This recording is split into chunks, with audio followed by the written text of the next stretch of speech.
सुधानंद जी कह रहे हैं, एक बहुत बड़े महापुरुष कह रहे हैं कि नंबर 1, ये इस बात सहने के लिए निरंतर नाम जप चाहिए। जो अभी तक आपने सुना, मोक्ष कड़वा लगने लगे, समस्त इंद्रियों भोग नरक के समान लगने लगे, समस्त भोगों में विष दिखाई देने लगे कि ये तो पूरे तीनों शरीरों को नष्ट करने वाला है, गंदा करने वाला है। और हृदय से हमारे कि इंद्रियों का जो विलास है, ये तो नरक तुल्य है, लेकिन सिद्धियां भी ये माया का जाल है। नहीं चाहिए मुझे कोई सिद्धि, मुझे भगवत प्रेम चाहिए। भगवत प्रेम प्राप्त करने के लिए समस्त संसार की स्त्री शरीरों में जगदम्बा बुद्धि होना अनिवार्य है, और समस्त स्थिर और चेतन जड़ चेतन में भगवत बुद्धि होना अनिवार्य है। अपना शरीर, अपनी पत्नी, अपना पुत्र, अपना धन, अपना मकान, ये अपना नहीं है, अंतिम में छूट जाएगा। ये वैराग्य बुद्धि होना अनिवार्य है। फिर भगवत भाव का प्रादुर्भाव तभी होता है जब पूरे संसार में किसी से भी हमारी दुश्मनी ना हो। अब ये सब कैसे होगा? तो बोले नंबर 1, निरंतर जो नाम जप करता हुआ मालिक से प्रार्थना करता रहता है। मालिक कौन? अपने इष्ट से, कि हे प्रभु मुझे ऐसी सामर्थ्य दो कि कोई भी विषय मुझे परास्त न कर पावे, और पूरे संसार में मेरा किसी से भी द्वेष न हो। अद्वेष्टा सर्वभूतानाम, गीता जी भी कह रही, अद्वेष्टा सर्वभूतानाम, किसी भी भूत प्राणी के प्रति हमारा द्वेष दोष भाव ना हो। पहला, निरंतर नाम जप और प्रभु से प्रार्थना। इसमें लिखा है मालिक से प्रार्थना, अपने स्वामी श्री हरि से, इष्ट से प्रार्थना कि मुझे ऐसी सामर्थ्य। प्रार्थना में बहुत सामर्थ्य है। अरे बहुत सावधानी की जरूरत है। किसी के प्रति जरा सा भी दोष चिंतन, जो भजन जिनका एक तार चलता है, बड़ी बाधा खड़ी हो जाती है। श्री रूप गोस्वामी जी लीला चिंतन कर रहे हैं, और उसमें दिखाई दिया कि प्रियाजू पुष्प चयन कर रहे, ये पुष्प, तो लालजू गोदी में उठा लिए। प्रियाजू ऐसे पुष्प का गुच्छा ले रहे, एक हाथ से डाल पकड़े हुए। लालजू ने देखा कि सुरक्षित डाल पकड़े प्रियाजू नजदीक की छोटी कुंज में, तो छोड़ दिया। तो प्रियाजू ऐसे और लालजू आनंदित हो रहे हैं। तो पूज्य श्री रूप गोस्वामी को भी हंसी आ गई कि लालजू को ऐसा विनोद सूझा। इस समय अत्यंत सुकुमार प्रियाजू डरप रही हैं। फिर लालजू ने अपनी गोद में ले लिया। फिर उनका शमन हुआ। जिस समय वो हंस रहे थे, उस समय एक संत जा रहे थे जो लंगड़ा के चलते थे ऐसे ऐसे, अब वो ऐसे अर्ध निमीलित नेत्रों में ऐसे हंस रहे थे। उनको दृष्टि गई कि अरे भगवान ने मुझे लंगड़ा बनाया है तो हंस रहे हैं। हम तो समझ रहे थे बहुत बड़े महापुरुष हैं और ये हमारी हंसी कर रहे हैं, ऐसा कैसे हो सकता है? हाँ ना, हमारा प्रारब्ध भोग है ना, हमारा पैर ऐसा है, इसलिए हंसी का पात्र में। बड़े अंदर से दुखी हो गए, चले गए, लीला बंद हो गई उनकी। अब आप बताओ, उन्होंने सोचा नहीं, देखा नहीं, वो तो प्रिया प्रीतम को देख रहे थे। बड़े विकल हुए जब लीला बंद हो गई। तो फिर पूज्य श्री सनातन गोस्वामी से चर्चा की, क्योंकि दोनों महापुरुष की हमारी लीला बंद हो गई। तो उनका एक ही उपाय, वैष्णव अपराध बन गया। वो वैष्णव अपराध, किसी वैष्णव को अभद्र बोले या दुख पहुंचाए, ऐसा संभव ही नहीं। महाप्रभु चैतन्य देव की कृपा से ऐसा संभव ही नहीं है। कैसे से उनका है तो वैष्णव अपराध। अब ये विचार हुआ कि कैसे जाना जाए, कि किससे अपराध बना, कैसे जाना जाए? जब किया ही नहीं प्रकट में तो जाना कैसे जाए? बोले कोई वैष्णव दुखी हो गया है तो वैष्णव सेवा की जाए, आसपास के जितने संत सबको निमंत्रण दिया जाए, पता चल जाएगा, सबकी जूठन पाई जाएगी, तो शायद पुनः अपराध कोई हुआ हो जाने अनजाने में तो उसका मार्जन हो जाएगा।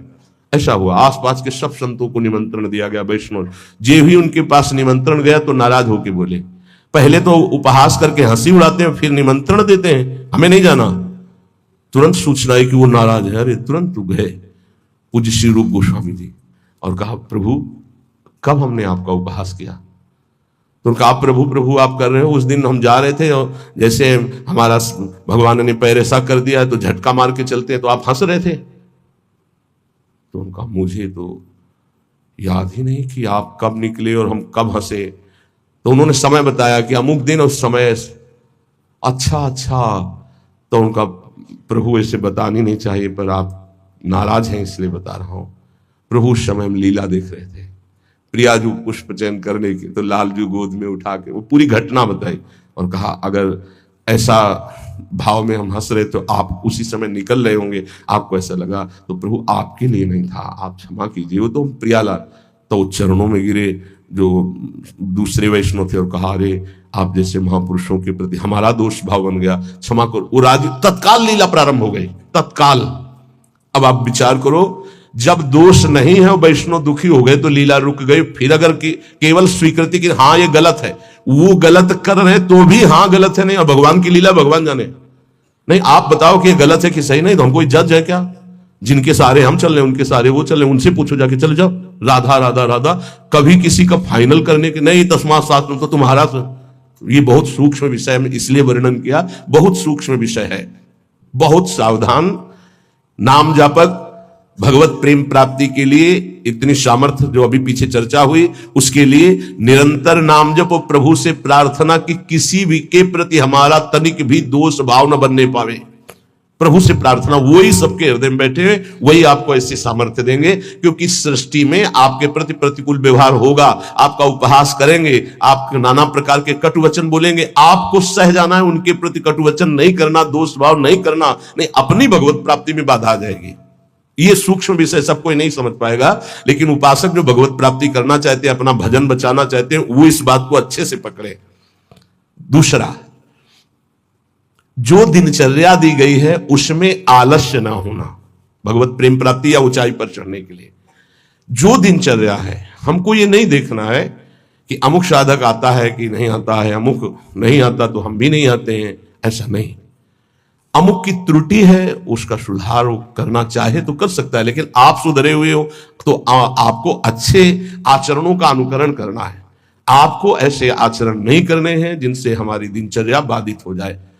एक चीज और ध्यान रखना है, इसको बहुत विस्तृत रूप से समझा इसलिए रहे कि एक दिनचर्या है जिसके पास सेवा नहीं, गुरु सेवा, और एक दिनचर्या है जो गुरुजनों की सेवा में रहते हैं। उनसे हो सकता है जो भागवतिक दिनचर्या का आदेश दिया गया है वो ना हो, तो उनको असंतुष्ट नहीं होना, क्योंकि वो गुरु सेवा में है। सारी दिनचर्या का फल जो है वो गुरु प्रसन्नता है। तो अगर वो गुरु सेवा में, जैसे हमारी श्री जी की भोग सेवा में है, अब प्रातः बाल भोग से लेकर के शयन तक कितने भोग श्री जी को लगते हैं, अब उनमें उनको हो कि हमारी दिनचर्या तो नहीं। अब जैसे जो और हैं सेवा में है बहुत से, कोई किसी सेवा में कोई किसी सेवा में, अब उनकी दिनचर्या वो माला लेके नहीं बैठेंगे, थोड़ी थोड़ी देर में जो दिनचर्याएं हैं, जो सेवाएं हैं, तो उनको इस बात का पश्चाताप नहीं करना कि मेरी दिनचर्या नहीं चल रही। वो तुम्हारी दिनचर्या गुरु प्रसन्नता के अंतर्गत है, उसमें नहीं सोच। और ये नहीं सोचना कि अब हम सेवा कर रहे हैं तो हमारा वो भजन तो हो नहीं रहा जो दूसरे माला से कर रहे हैं, तो पता नहीं मेरी गति क्या होगी, ये नहीं सोच। गुरु सेवा का एक प्रताप है, ये भी ध्यान रखना। जैसे मान लो कोई शरीर के वस्त्र धो रहा है, कोई ऐसी सेवाएं कर रहा है, वो नाना प्रकार की सेवाएं हैं जिनमें उनको समय ही नहीं मिल रहा कि वो बैठ करके पद गायन करे, वो 11 माला 41 माला वो संख्या पूरी करे। अच्छा, सेवाओं में लगा है तो उसका मन लगा है, अब उसका मन कहाँ लगा है? ये वस्त्र गुरु जी का है, ये गुरु जी के लिए जल है, ये उसका चिंतन हो रहा। ध्यान मूलम गुरु मूर्ति, पूजा मूलम गुरु पदम, मंत्र मूलम गुरु वाक्य, मोक्ष मूलम गुरु कृपा। क्योंकि कई साधक ऐसे हैं जो फिर उनको पश्चाताप होगा कि दिनचर्या में बाधा पड़ रही हमारी, तो दिनचर्या की चर्चा हुई थी। नहीं, जिनको सेवा मिली हुई है उन। एक बार भगवान शंकराचार्य जी से कई शिष्यों ने कहा कि एक ये ब्रह्म सूत्र है, इसकी व्याख्या सुनना चाहते, तो उनकी शरीर सेवा में स्नान के बाद जो वस्त्र लंगोटी आदि प्रक्षालन करना है, वो त्रोटकाचार्य जी रहते थे। तो उन्होंने कहा त्रोटक को आ जाने दे, तो उन्होंने कहा प्रभु वो तो कभी व्याकरण नहीं पढ़े, कभी शास्त्र जब गायन स्वाध्याय होता है तो कभी बैठते नहीं हो, तो शरीर सेवा में ही लगे रहते। मतलब ज्ञान की चर्चा थी ना, तो शरीर को, गुरु के शरीर को वो साधारण शरीर समझ रहे थे। उनका अच्छा ऐसी बात है, आ जाने दो उसको। जब आ गए तो बोले खड़े हो, इस ब्रह्म सूत्र की व्याख्या करके बताओ। तो जो पढ़ने लिखने से नहीं आता, गुरु कृपा से आता है। तत्काल संस्कृत का प्रादुर्भाव हुआ और वैदिक सिद्धांतों का प्रवचन, सब दंग रह गए। तो उनका गुरु की लंगोटी ढोने वाले को साधारण समझते हो क्या? साधारण नहीं होता गुरु की लंगोटी धोने वाला, वस्त्र धोने वाला। असाधारण कृपा से सौभाग्य मिलता है, असाधारण कृपा से। तो जिनकी जो दिनचर्या ऐसी है कि उनको फुर्सत ही नहीं है, तो उनको कभी नहीं सोचना कि इतने बजे इतने बजे इतने, उनकी दिनचर्या है। तो ये चीजें ध्यान रखना है उपासक को। प्रमाद में हमें दिनचर्या में बाधा नहीं पहुंचानी, प्रमाद युक्त हमारी दिनचर्या नहीं होनी चाहिए। यदि गुरु सेवा, इष्ट सेवा में हमारी जो गुरु की अन्य साधकों के प्रति बताई हुई दिनचर्या उसमें बाधा पड़ती है, तो वो बाधा नहीं मानी जाएगी आपकी। दूसरा जो अभी वर्णन किया, गुरु प्रदत्त दिनचर्या में बाधा नहीं होनी चाहिए। बहुत बड़ी चीज है गुरु प्रदत्त दिनचर्या, बहुत बड़ी वस्तु है, बहुत बड़ी वस्तु। गुरु सेवा मिल गई तो लाडली जो अधीन हो गई पक्का। तीसरा, कुसंग से दूर रहना, ये बहुत जरूरी है, बहुत जरूरी है। रावण लंका में रहता था, लंका समुद्र के किनारे थी, समुद्र निर्दोष था, पर ऐसे दोषी का संग समीपता होने के कारण समुद्र को बांध लिया गया, समुद्र बांधा गया। जिसकी मर्यादा अपार है उसे मर्यादा पुरुषोत्तम ने बांध दिया। किस लिए बांधा गया था? क्योंकि रावण का पड़ोसी था, रावण का पड़ोसी होने के कारण समुद्र को बांध दिया गया। जो रही उत्तम प्रकृति का कर सकत कुसंग, चंदन विष व्यापत नहीं लपटे रहत भुजंग। अच्छा, जब कोई गलत करता है तो वो चार से थोड़ी कहता है कि मैं गलत करता हूं, नहीं, वो सही और कुबुद्धि को वो ही सही दिखाई देता है, गलत सही दिखाई देता है और वो परमार्थ से भ्रष्ट हो जाता है। इसलिए कुसंग से बहुत दूर रहना चाहिए। सत्संग और कुसंग का कैसे पहचान करोगे कि हमारा कुसंग हो रहा है, हमारा सत्संग हो रहा है या कुसंग हो रहा है, कैसे पहचान करोगे? तो संतों ने कहा है, जाके संग कुमति मति उपजय करत भजन में भंग। जिससे देह भाव पुष्ट होने लगे, भगवत भाव नष्ट होने लगे, वैराग्य भाव नष्ट होने लगे, राग पुष्ट होने लगे, भजन छूटने लगे, संसार अच्छा लगने लगे, नाम छूटने लगे और ध्यान अच्छा लगने लगे। गुरु से अश्रद्धा हो जाए, भक्ति से अश्रद्धा हो जाए, ये कुसंग का फल होता है। अच्छा, कुसंग का फल जब आपके ऊपर चढ़ेगा तो आपको नहीं लगेगा मैं कुसंग कर रहा हूं, नहीं तो ठीक हो जाओगे। सामने से महापुरुषों को लगेगा कुसंग कर रहा है, और वो जब कहते हैं तो उनको चिड़चिड़ाहट होती, मैं कहां कुसंग कर रहा हूं, नहीं नहीं, क्योंकि कुमति कभी स्वीकार नहीं करती कि मैं कुमति हूं। अगर स्वीकार कर ले तो सुमति आ जाए। कुसंग से बचना चाहिए। पहला है निरंतर नाम जप करते हुए भगवान से प्रार्थना करना कि कभी किसी के प्रति हमारा दोष दर्शन न हो, शत्रुता का भाव न हो। दूसरा, गुरु प्रदत्त दिनचर्या का पालन करना, आलस्य बिल्कुल ना आने देना। तीसरा, कुसंग से बचना। और चौथा, उन ग्रंथों से, उन प्रवचनों से, उन किस्से कहानियों से, उन चित्रों से बचना चाहिए जिनसे हमारा भगवत भाव नष्ट होता है। जैसे कल एक प्रसंग में प्रश्नकर्ता कह रहे थे कि हमको उपदेश मिला है कहीं से, बस श्वासों के आने जाने पर ध्यान दो, बस इसी से परम पद मिल जाए। यार श्वासें तो वैसे चल रही हैं, आने जाने के ध्यान का मतलब क्या रहा? श्वासों के आने जाने का ध्यान दो कि खाली तो नहीं जा रहे हैं। हर में राधा वल्लभ सी हरिवंश राधा राधा राधा। जैसे कल आपसे कहा था, नाम रूप लीला धाम से हटा दे वो कुसंग होता है। वो बेचारा, पर हमका थोड़ी श्रद्धा है हमारे प्रति। बोले श्रद्धा ही तो लाई है आपके पास, तो हमका आज से राधा राधा नाम जप कर, और प्रभु का जो रूप ध्यान में तुम्हारे प्रिय लगे, राम रूप, कृष्ण रूप, हरि रूप, जो भी, तुरंत ध्यान कर, उनके ध्यान में लग। ये बिहारी जो राधा रमन, जो राधा वल्लभ, जो साक्षात भगवत प्राप्ति के लिए ही तो विग्रह रूप धारण करके प्रकाशित हो रहे। कभी कभी जिसे हम सत्संग समझते हैं वो कुसंग बन जाता है। इसको ध्यान से सुनना। इसीलिए रोज सत्संग में घुमा के आ जाती है बात कि इष्ट मिले और मन मिले, मिले भजन रस रीति। अरे भगवान शिव नाम जप करते हैं, सनकादि नाम जप करते हैं, वो परमात्मा निराकार है, साकार है, सगुण है, निर्विशेष, पूरा का पूरा आपको समझ में आ जाएगा। फिर उनको समझाया कि गुरुदेव साकार है कि निराकार, जो उपदेश किए थे। बोले साकार है। प्रणाम करते हो? हाँ। माला पहनाते हो? हाँ। तो गुरुदेव की पूजा हुई कि नहीं? बोले हाँ हुई। तुमका गुरुदेव मूर्त है कि अमूर्त? बोले मूर्त। तुमका मूर्ति पूजा हुई कि नहीं? बोले हाँ हुई। तुमको फिर काहे परेशान हो? समझे में नहीं आता है। अरे भाई, बहुत संभल के, बहुत संभल के। शास्त्रों में जो लिखा उसको समझने के लिए बहुत पवित्र बुद्धि चाहिए। परमात्मा निराकार भी है। कैसे निराकार है? देखो, आकार खंबे का इसमें है कि नहीं? और जब भावना किया प्रहलाद जी ने कि है, तो निकल पड़ा ना नरसिंह रूप में, तो है ना साकार।